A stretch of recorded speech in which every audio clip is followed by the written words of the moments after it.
Good morning, good morning, good morning mga friends. It's a new day once again. Sa mapagpalang umaga, sa mapagpalang araw sa ating lahat mga friends. Wherever you are right now, have a blessed, good day ahead mga friends. And once again, this is Jomar of Jomar Ken's Vlogs mga friends. Muli mga friends, sa araw na ito or sa umagang ito, ituturo ko kayo ulit sa mga halaman, no, ng aking mga magulang, mga natirang halaman, no, after nung nangyari sa kanya, sa mother ko. Ito na lang yung mga halaman na natitira.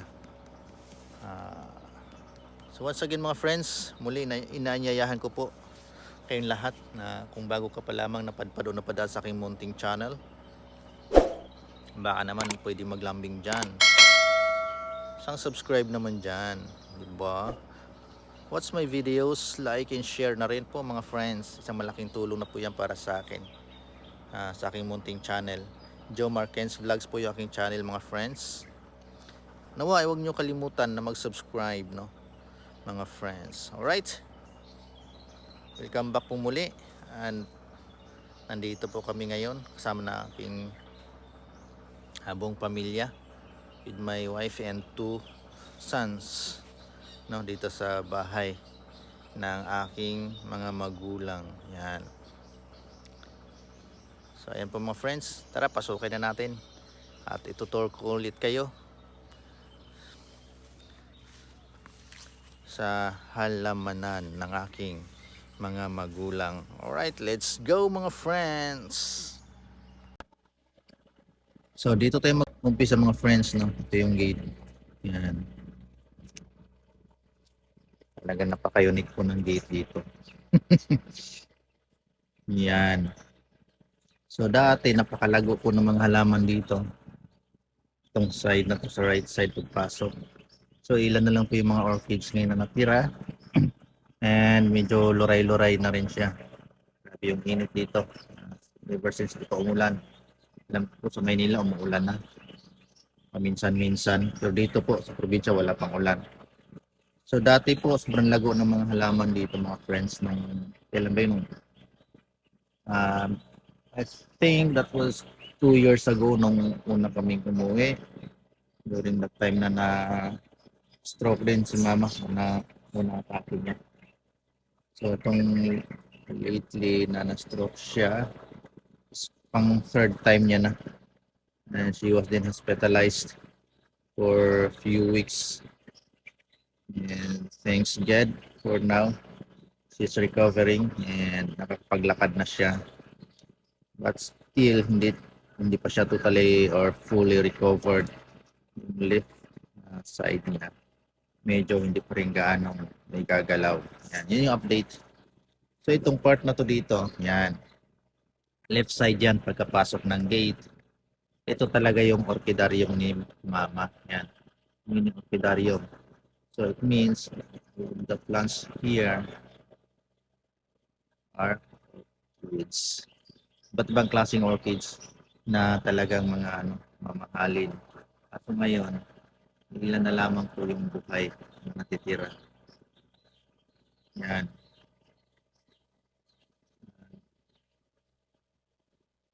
Meron din doon, yun ang pang bulaklak ako hindi na malago. Meron din dito may bulaklak na dilaw. Hindi rin siya malago, dried nga siya. Hapon, nagtulong-tulong kami, nadiligan siya. So it was, it's now early in the morning. Magsi-6 pa lang po ng morning. Aga po sila nagigising dito. Around 4 a.m. ay gising na po sila. Itong part na to dito, as you can see, bakanting-bakante na. Before, punong-puno yan, hitik na hitik yan sa mga halaman. As you can see here, the leaves of the plants dried up. Yan. So itong orchids na to, kawawa. Nangulundoy na, dried up na. Sayang.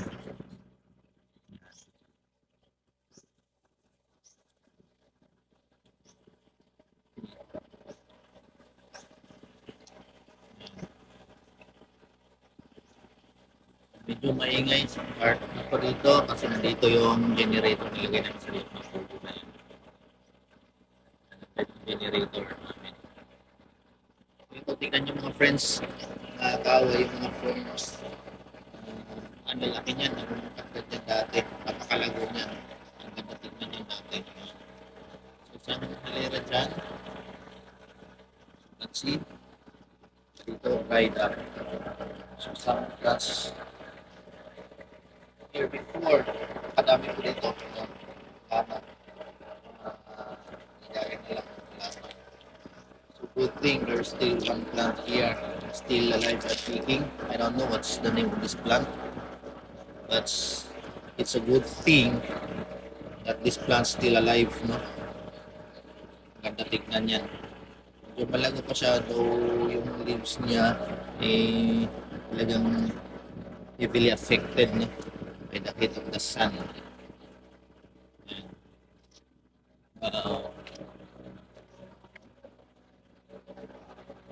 And, yun mo sila dito. Yan. Nakasignal pa sila kahit probinsya. kami, kami nga doon, wala kami signal. Sila meron. Yan. Itong side na to, before, meron talaga dito isang malaking may puno ba yun na papalibutan ng maraming orchids na sobrang lago, ang daming bulaklak. Ngayon wala na. Yan. Ito sa baba, maraming halaman dito dati. Nila, ginawan lang heart shape. Yan, heart shape na design yan. Ba? Ngayon wala nang halaman. Ito natin itong side na to. Ilan na lang yung buhay. Yan. And then ito, dried. Ito yung pinakamalaking fern, no? Before, sobrang laki niya, namumukadkad yan, grabe. Ngayon, wala na. Dried up na yung leaves niya. So, good thing this part, no? Dito sa may bakod. Yung mga direct na plant sa lupa, hindi nakapasok. Yan. Still alive and kicking. Though some other plants, ito mga San Francisco, started to dry up na yung mga leaves niya. But still this plant, ewan ko anong tawag dito, parang palm tree, or I don't know what's the name of this plant. But the good thing is still alive. And dito sa pinakagilid ng bakod, maraming orchids yan. Yan, dried up na. So yan, mga orchids yan. Yan, mga orchids yan. Yan. So dati, nung huling uwi namin, no, napakalago po ng mga orchids na yan, mga friends. So ngayon, wala na talaga, nakakalungkot lang. Since nga na-stroke si mama, for how many months wala sila dito sa bahay. Di pa, hospital nga siya. And then pagkagaling sa hospital, nandoon siya sa bahay ng kapatid ko. Medyo malayo dito, other barangay. So walang tao dito sa bahay. Lahat ng mga halaman niya napabayaan. Yan. May orchids pa rin dyan. Laking orchids po yan. Talagang blooming yan dati. Snake plant starts to dry up.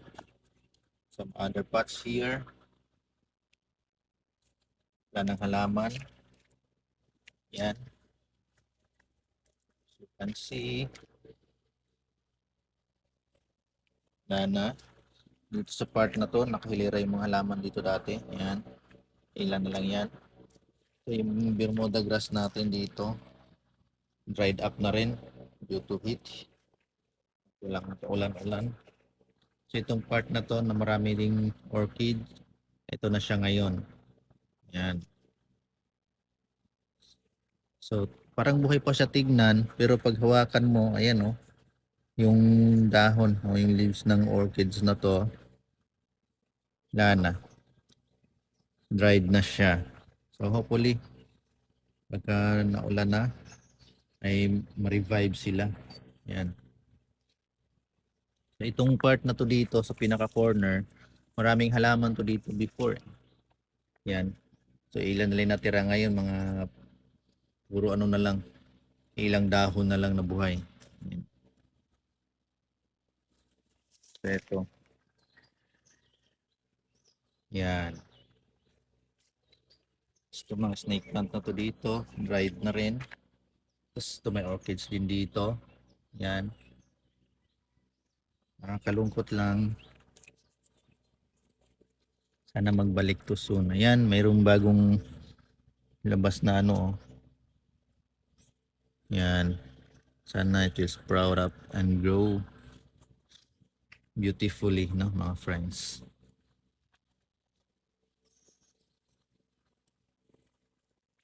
Ito dati, punong-puno po dito ng halaman. Yan, yung, ito ginawa patungan yan eh. May mga paso yan dyan. Yan.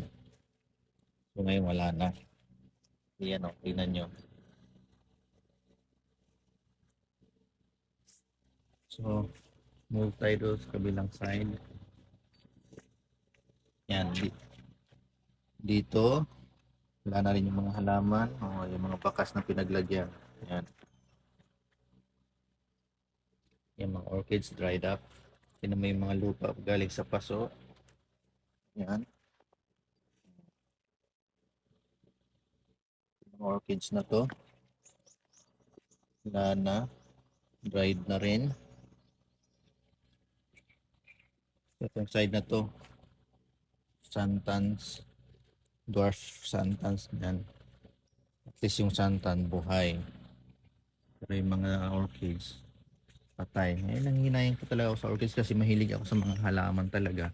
Lalong lalo orchids. Gusto ko talaga magparami yan doon sa amin.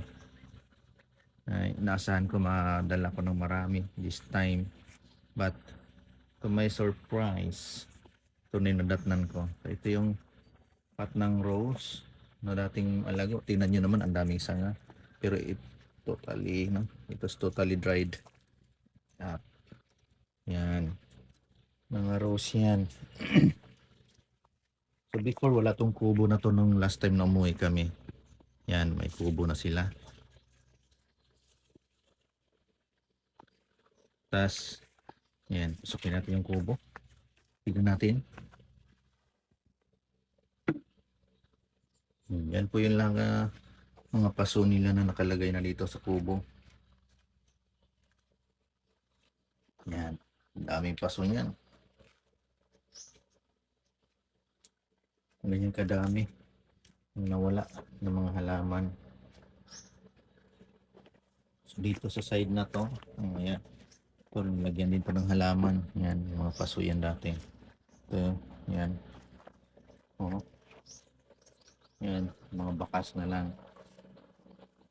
Itong side na to, punong-puno din to ng halaman dati. Yan. So, ayun na nga yung mga lupa. Natira.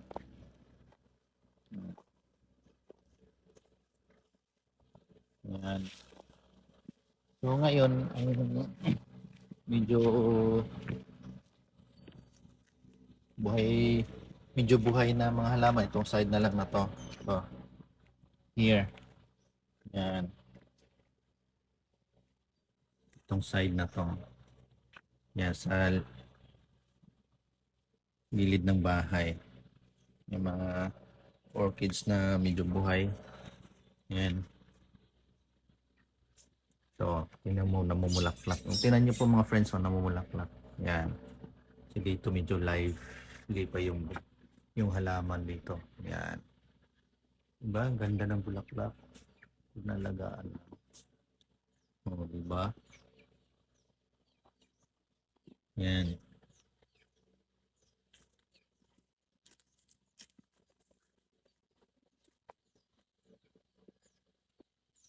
So, itong side na to kahapon nadiligan din namin to. Yan.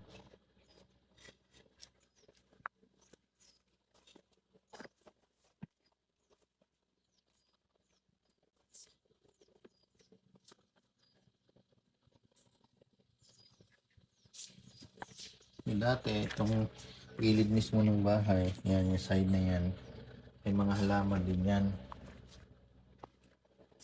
Palibot ito, may mga halaman to dati. Yan.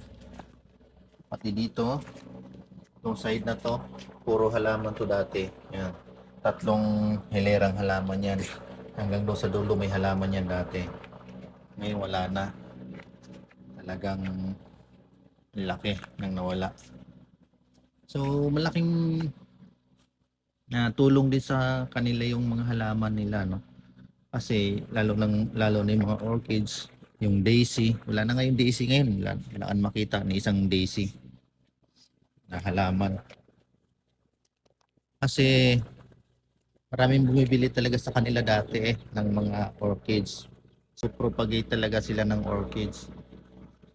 Iba't ibang klaseng orchids 'yon. And pagka may bagong nakita sila ibang klase, talagang binibili din nila 'yon.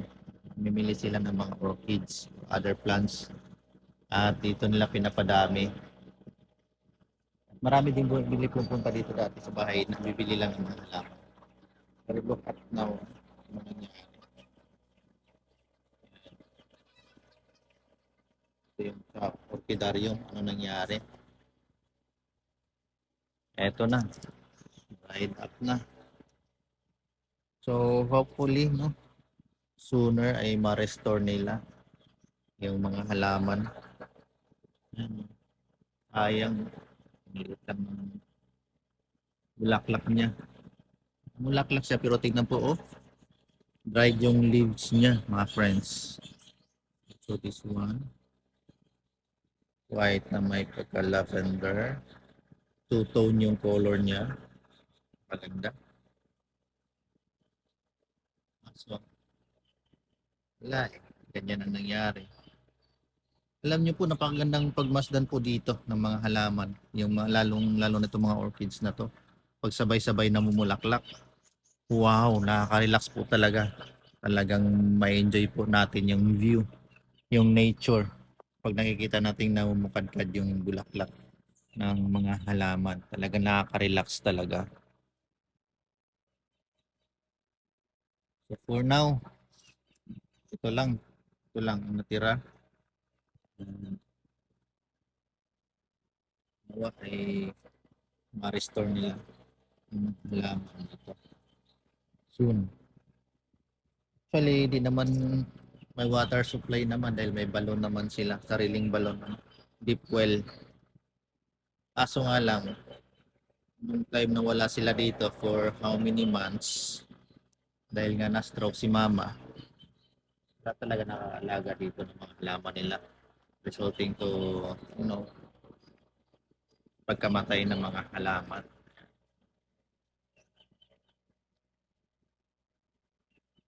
Hintahan palabas.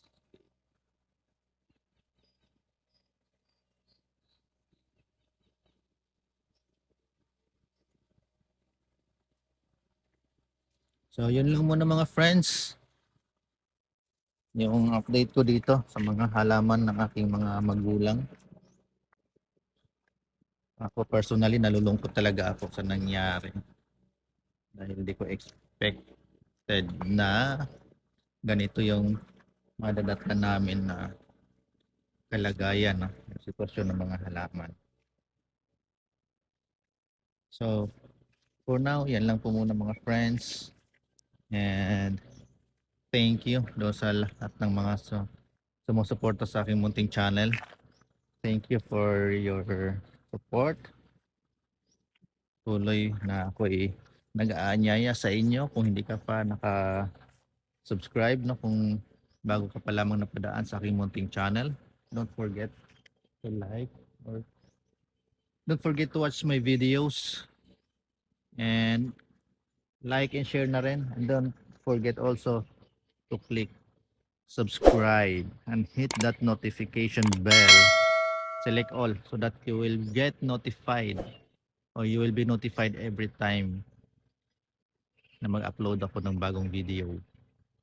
Right? Thank you mga friends. Jomar Ken's Vlogs. Babush! God bless everyone.